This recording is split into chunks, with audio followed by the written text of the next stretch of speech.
En la informativa avanzamos con otros temas. Fíjese que según la Organización Mundial de la Salud, el tabaco mata a una persona cada 4 segundos. Como una forma de generar conciencia de los riesgos que conlleva su consumo, cada 31 de mayo se conmemora el Día Mundial sin Tabaco. Es un día que conmemora la Organización Mundial de la Salud hace ya más de 3 décadas. ¿Cómo se puede dejar el hábito de fumar? Es lo que queremos conversar junto al doctor Antonio Hernández. Él es médico broncopulmonar, profesor universitario, jefe de pacientes críticos del Hospital Militar. Doctor, muchísimas gracias por acompañarnos. Muy buenos días. Buenos días. Bueno, el día sin fumar, ya decíamos, 3 décadas sin esto. Usted como médico broncopulmonar ha visto también los efectos que tiene el cigarrillo en las personas. Por supuesto. A diario, en mi práctica profesional, vemos una cantidad muy importante de patologías asociadas o enfermedades asociadas al hábito de fumar. Básicamente, la peor de todas, obviamente, es el cáncer pulmonar, que ha ido incrementándose a nivel mundial. Estrechamente asociado al cáncer, al hábito de fumar. Pero también otras enfermedades como la bronquitis crónica del fumador, el enfisema pulmonar, que es una pérdida de la estructura elástica del pulmón y que genera serios problemas en pacientes con lo que conlleva, ¿no es cierto?, a fenómenos de prácticamente invalidez cuando es muy avanzado. Junto con ello, a pesar de que no es mi área, el cigarrillo también está asociado a enfermedades cardiovasculares, especialmente un incremento significativo del daño en las arterias y directamente en el corazón, y accidentes vasculares cerebrales. Son, yo diría, las 4 patologías más importantes asociadas al hábito de fumar. Hay muchas otras, está asociada por lo menos a 5 o 6 tipos más de cáncer. Yo diría que es una de las pocas condiciones donde hay una relación tan estrecha entre consumo de tabaco y cáncer. Ahora, doctor, para hacerlo bien transparente, usted hoy día asesora justamente a una empresa tabacalera. Está asesorando a Philip Morris, ¿no? Exactamente. ¿Cómo se entiende un broncopulmonar trabajando, podríamos decir, con el enemigo? Es una buena pregunta. Mira, esto surge básicamente porque en mi práctica profesional de más de 25 años me he dedicado, dentro de otras cosas, a ayudar a la gente a dejar de fumar. Y me encontré en algún momento con una cantidad no menor de pacientes que por una razón u otra o no han podido dejar de fumar o no han querido dejar de fumar. Y las alternativas para ese tipo de pacientes eran, bueno, si usted no quiere dejar de fumar o no puede dejar de fumar, bueno, intentémoslo en otra oportunidad, veamos lo que se puede hacer. Y ese grupo de pacientes finalmente quedaba un poco abandonado a su suerte. Ya hace algunos años, 5 años atrás, que empezó a aparecer el mercado de los cigarrillos electrónicos, yo me pregunté en algún momento, bueno, ¿tendrá esto alguna utilidad en estos pacientes que no quieren o no pueden dejar de fumar? Utilizar un cigarrillo electrónico que teóricamente tiene otra forma de entregar el tabaco. Sin embargo, a esa fecha, los datos que se tenían eran muy controvertidos.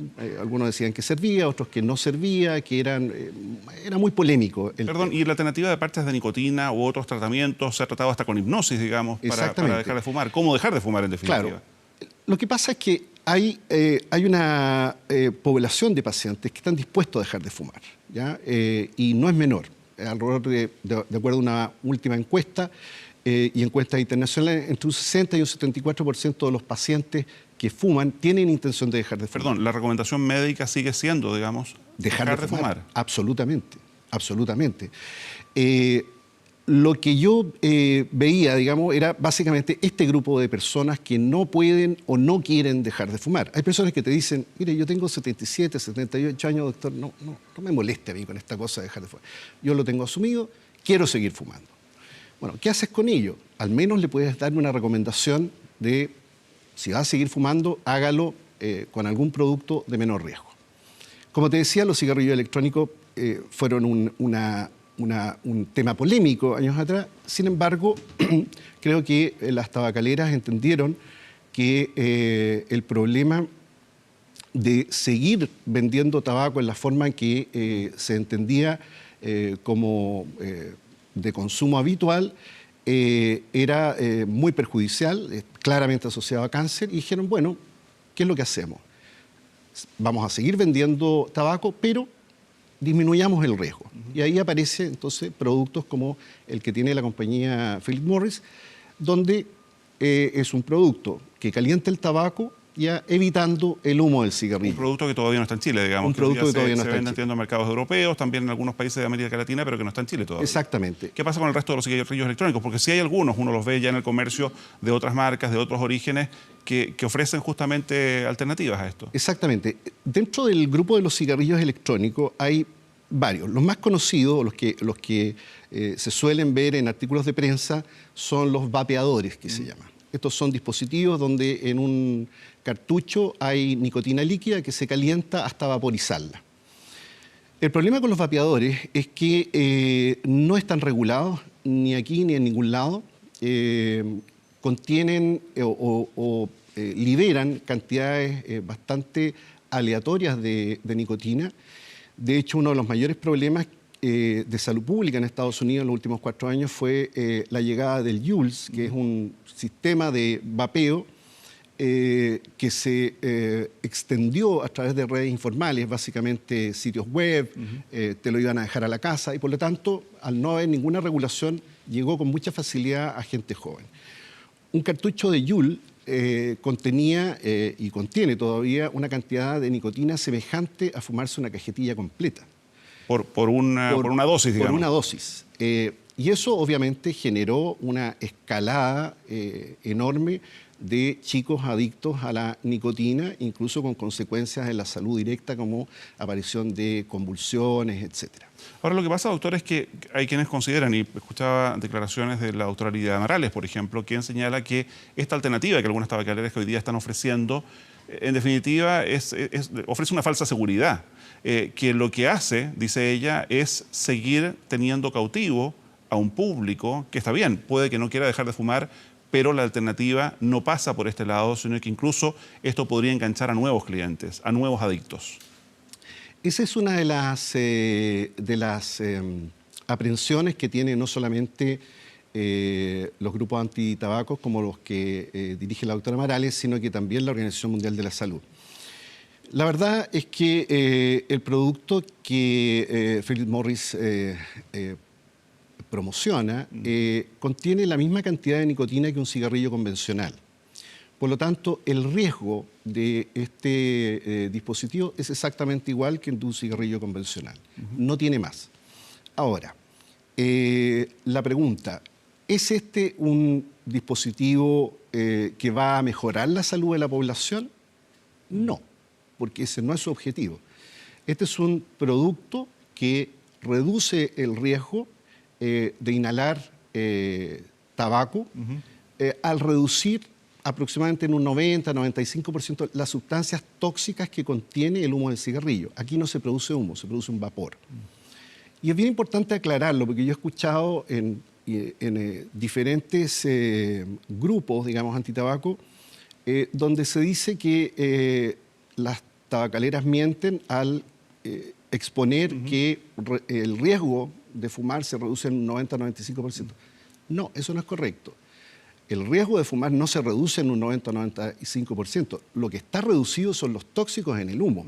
Los riesgos de fumar, o digamos, de usar estos dispositivos, van a tener que ser vistos en el largo plazo. Actualmente no hay suficiente experiencia en una población que esté usando estos dispositivos para saber cómo van a afectar a la salud pública, en definitiva. ¿Y qué pasa con las otras alternativas para dejar de fumar? Yo le mencionaba, por ejemplo, el tema de la hipnosis.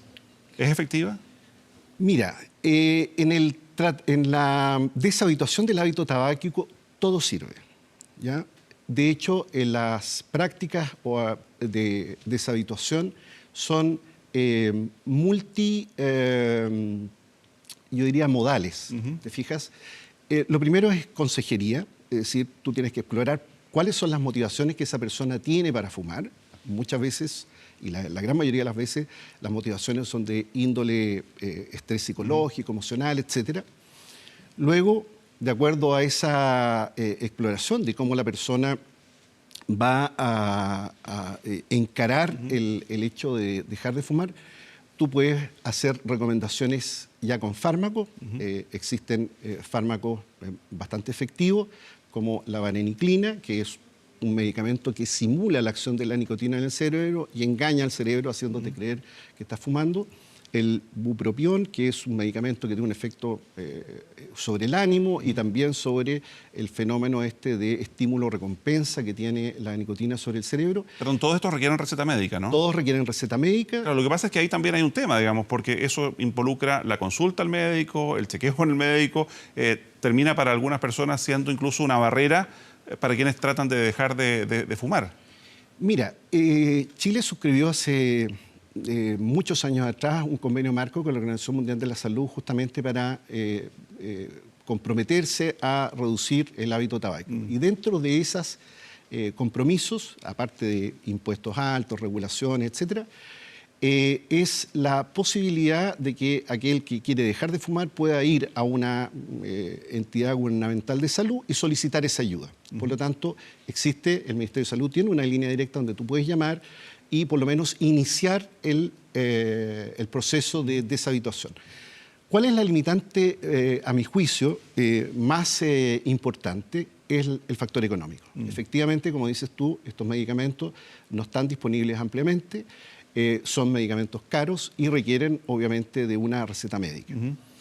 Y requieren de una receta médica porque son medicamentos que además producen efectos sobre el sistema nervioso central de tipo cambios psicológicos. Por lo tanto, ¿podría ser cambiar una adicción por otra, dice usted? No.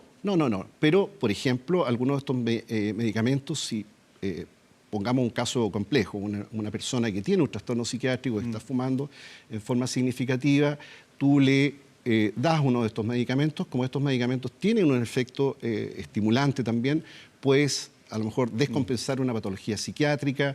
Incluso en algún momento vareniclina estuvo cuestionada por los riesgos que tenía de inducir a ideación suicida.